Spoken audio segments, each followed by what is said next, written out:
حضرت داؤد رضی اللہ تعالیٰ عنہ کے پاس اللہ تعالیٰ نے وحی بھیجی کہ ڈرتے رہو، کہیں غفلت کی حالت میں تم کو پکڑ لوں اور میرے سامنے آؤ تو کوئی دلیل بن نہ پڑے۔ کوئی نیک شخص عبد المالک بن مروان کے پاس گئے، آپ نے کہا کچھ نصیحت کیجئے۔ فرمایا تم کو اگر موت آ جائے تو کیا اس کی تیاری تمہارے پاس ہے؟ عبد المالک نے کہا نہیں۔ مرد صالح نے فرمایا کیا تم خاطر جمع رکھتے ہو کہ اس حال سے منتقل ہو کر جو دوسرے حال میں پہنچو گے تو تمہاری پسند کے موافق ہوگا؟ عبد المالک نے کہا نہیں۔ مرد صالح نے فرمایا کیا موت کے بعد کوئی ایسا گھر ہے جہاں معافی کرائی جا سکتی ہے؟ عبد المالک نے کہا نہیں۔ فرمایا کیا غفلت کی حالت میں موت آ جانے سے تم بے خوف ہو؟ عبد المالک نے کہا نہیں۔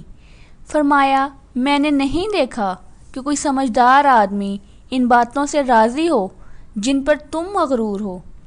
رسول اللہ صلی اللہ علیہ وآلہ وسلم نے فرمایا پشیمانی توبہ ہے۔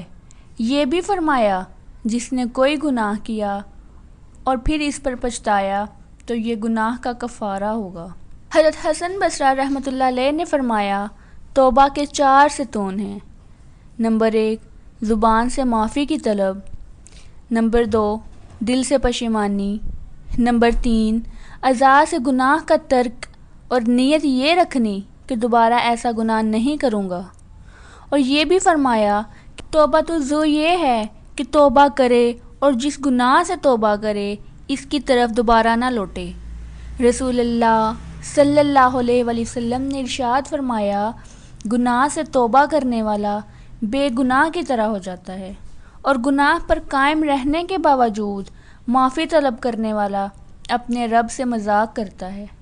اور جب بندہ استغفروک واتوب الیک کہتا ہے اور پھر لوٹ کر گناہ کرتا ہے، پھر یہی کہتا ہے تو 3 بار گناہ کے بعد چوتھی بار میں اس کا گناہ کبیرہ میں شامل ہو جاتا ہے۔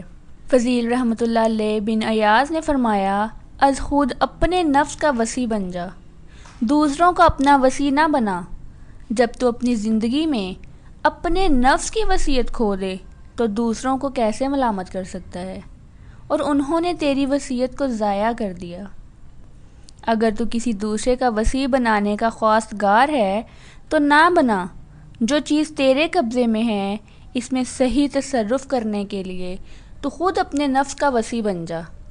جو کچھ آج بوئے گا کل کاٹے گا، اور جب حساب ہوگا تو اپنے ہی درخت کے پھل توڑے گا۔ جزاک اللہ۔